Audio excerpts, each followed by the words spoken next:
Mi propia hermana me acusó de robarle su dinero para la universidad, pero el secreto era otro. Nunca en mi vida pensé que la envidia y el resentimiento de mi propia hermana Laura, 2 años menor que yo, destruirían nuestra familia de la manera más cruel y pública posible. Pero así fue. Un día, sin previo aviso, me desperté con una citación judicial en mi puerta, acusándome de fraude y robo, todo orquestado por ella. Lo más descabellado es que la acusación era por el dinero que, supuestamente, yo le había quitado de su fondo universitario, un dinero que yo ni siquiera sabía que existía.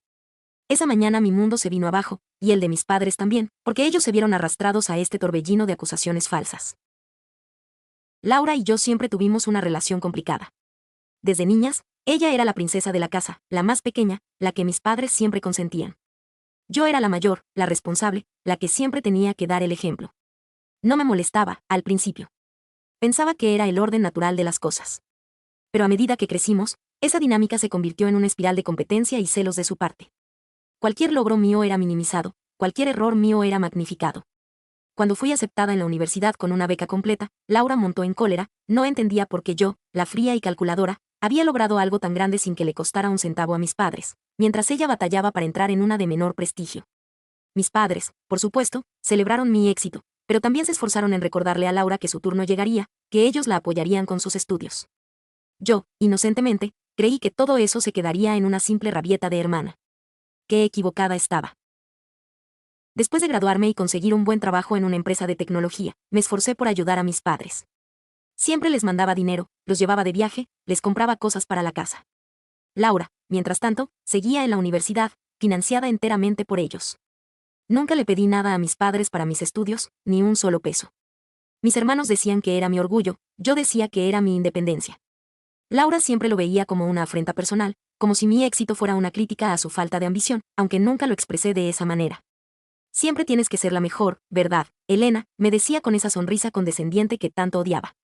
Un día le ofrecí ayudarla con sus gastos universitarios, no porque lo necesitara, sino como un gesto de buena voluntad.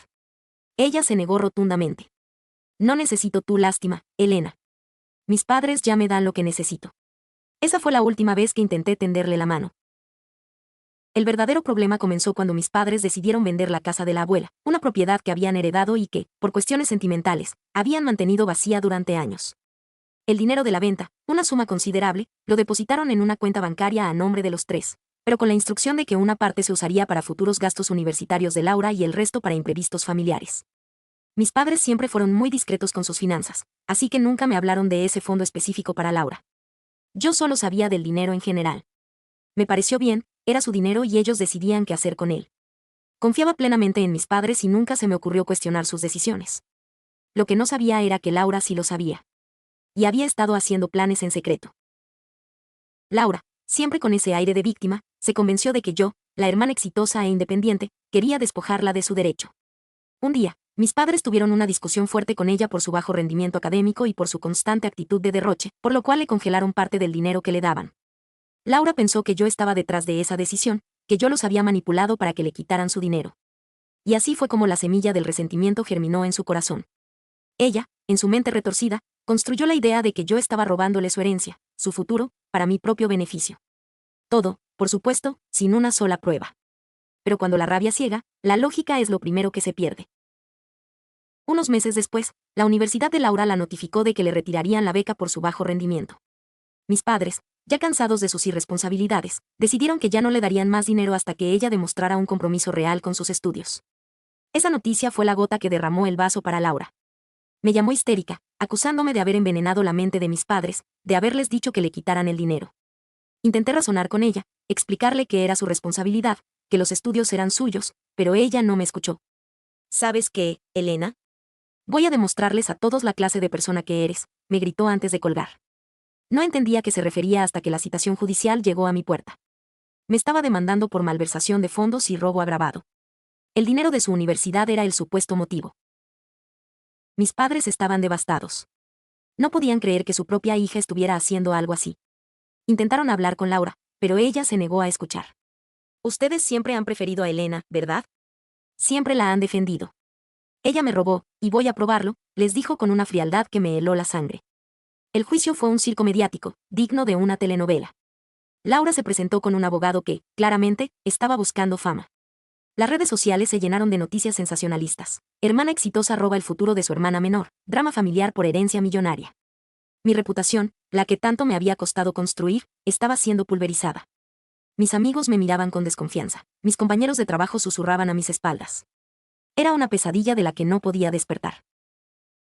Durante el juicio, Laura presentó extractos bancarios que mostraban transferencias de la cuenta conjunta a mi cuenta personal.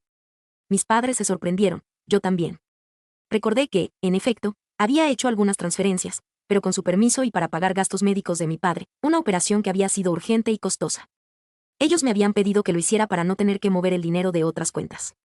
Yo les había mostrado los comprobantes y ellos habían estado de acuerdo. Nunca pensé que Laura pudiera usar algo así en mi contra. Mi abogado presentó todas las pruebas, los correos electrónicos con mis padres, los comprobantes de la clínica, todo. Pero Laura, con lágrimas de cocodrilo, insistía en que yo los había manipulado, que era una estafadora. Ella siempre ha sido ambiciosa. Siempre ha querido todo para ella, decía, señalándome con un dedo tembloroso. La verdad salió a la luz de la forma más inesperada. Durante el interrogatorio de Laura, mi abogado la presionó sobre el origen del dinero de su universidad. Ella se puso nerviosa, empezó a titubear. Fue entonces cuando mi padre, visiblemente afectado, se puso de pie y pidió hablar. Con voz temblorosa, confesó que el dinero del fondo universitario de Laura nunca había existido como tal. Era una parte del dinero de la venta de la casa de la abuela que, en efecto, estaba destinada a sus estudios, pero también a cualquier necesidad familiar. Y que, además, la mayor parte de ese dinero Laura se lo había gastado en lujos y viajes, que mis padres le habían estado ocultando a todo el mundo para no avergonzarla. En realidad, no había un fondo universitario distinto al de los gastos familiares.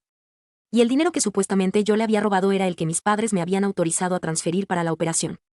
Mi padre presentó los extractos bancarios que mostraban cómo Laura había vaciado casi la totalidad de su fondo en caprichos personales, y cómo, para mantener las apariencias, había inventado toda esta historia del robo para justificar su falta de dinero y desviar la atención de sus propias irresponsabilidades. El silencio en la sala fue ensordecedor. Laura, pálida como un fantasma, no pudo articular una sola palabra. La vergüenza y la rabia se apoderaron de ella. El juez desestimó el caso, no sin antes reprenderla severamente por su conducta. Mis padres, aunque aliviados, estaban rotos por dentro. La relación con Laura quedó hecha añicos. Ella se fue de la casa y cortó todo contacto con nosotros. A veces, la veo en redes sociales, tratando de reconstruir su vida, pero sé que la cicatriz de esa traición nunca se borrará de mi corazón, ni del de mis padres. Lo más irónico es que, en su intento de destruirme, Laura solo consiguió destruirse a sí misma y el vínculo familiar que tanto despreció. ¿Alguna vez un familiar te traicionó por dinero, herencia o un secreto? Déjanoslo saber en los comentarios, te leemos.